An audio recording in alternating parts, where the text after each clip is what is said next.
حضور صلی اللہ علیہ وسلم نے رمضان المبارک کے قریب ارشاد فرمایا کہ رمضان کا مہینہ آ گیا ہے جو بڑی برکت والا ہے، حق تعالی شان ہوں اس میں تمہاری طرف متوجہ ہوتے ہیں اور اپنی رحمت خاصہ نازل فرماتے ہیں، گناہوں کو معاف فرماتے ہیں، دعا کو قبول کرتے ہیں اور تمہارے تنافس کو دیکھتے ہیں۔ تنافس کا مطلب یہ ہے کہ آگے بڑھ بڑھ کر کون نیکی کرتا ہے، مقابلے پر دوسرے سے بڑھ چڑھ کر تمہارے تنافس کو دیکھتے ہیں اور ملائکہ سے اللہ فخر کرتے ہیں۔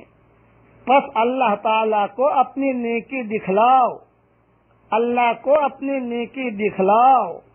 بد نصیب ہے وہ شخص جو اس مہینے میں بھی اللہ کی رحمت سے محروم رہ جائے۔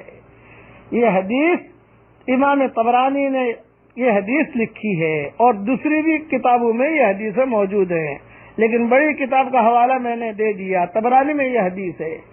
حضور صلی اللہ علیہ وسلم کا دوسرا ارشاد ہے کہ رمضان المبارک کی ہر رات اور دن میں اللہ تعالیٰ کے یہاں سے جہنم کے قیدی چھوڑے جاتے ہیں اور ہر مسلمان کے لیے ہر شب و روز میں ایک دعا ضرور قبول ہوتی ہے۔ سبحان اللہ۔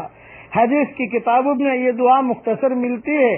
عبداللہ ابن عمرو ابن عاص افطار کے وقت دعا کرتے تھے، اللہم انی اسألک برحمتک التی وسعت کل شیء ان تغفر لی۔ ترجمہ، اے اللہ تیری اس رحمت کے صدقے جو ہر چیز کو شامل ہے یہ دعا مانگتا ہوں کہ تو میری مغفرت فرما دے۔ بعض حدیثوں میں خود حضور صلی اللہ علیہ وسلم سے یہ دعا منقول ہے افطار کے وقت میں، یا واسع الفضل اغفر لی، اے وسیع عطا والے میری مغفرت فرما۔ اور الگ الگ دعائیں بھی آئی ہیں، کسی دعا کی کوئی خاص تخصیص نہیں، بس آدمی جو ہے دعا مانگے 24 گھنٹے میں ایک دعا ضرور قبول ہوگی۔ اور اگر یاد رہے ایک شعر پڑھتا ہوں اللہ تعالیٰ کی عظمت کا، یہ بھی اگر پڑھ لو تو انشاءاللہ بہت مفید ہوگا۔ تیری عظمتوں سے ہوں بے خبر، تیری عظمتوں سے ہوں بے خبر، یہ میری نظر کا قصور ہے، یہ میری نظر کا قصور ہے۔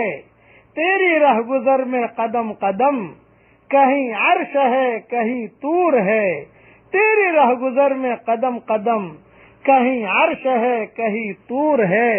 یہ بجا ہے مالک بندگی، یہ بجا ہے مالک بندگی، میری بندگی میں قصور ہے۔ یہ خطا ہے میری خطا مگر، یہ خطا ہے میری خطا مگر، تیرا نام بھی تو غفور ہے۔ یہ بتا کہ تجھ سے ملوں کہاں، یہ بتا کہ تجھ سے ملوں کہاں، مجھے تجھ سے ملنا ضرور ہے، کہیں دل کی شرط نہ ڈالنا، ابھی دل نگاہوں سے دور ہے۔ یہ بھی تہجد کے وقت پڑھ لینا یا 24 گھنٹے میں کبھی پڑھ لینا، یہ بہت درد بھرے اشعار ہیں۔ اللہ تعالی ہم سب کے لیے رمضان مبارک کے آنے کو بھی قبول فرمائے اور اس مہمان کی قدر کرنے کے اللہ ہم سب کو توفیق عطا فرمائے۔ والسلام علیکم ورحمۃ اللہ وبرکاتہ، وآخر دعوانا ان الحمد للہ رب العالمین۔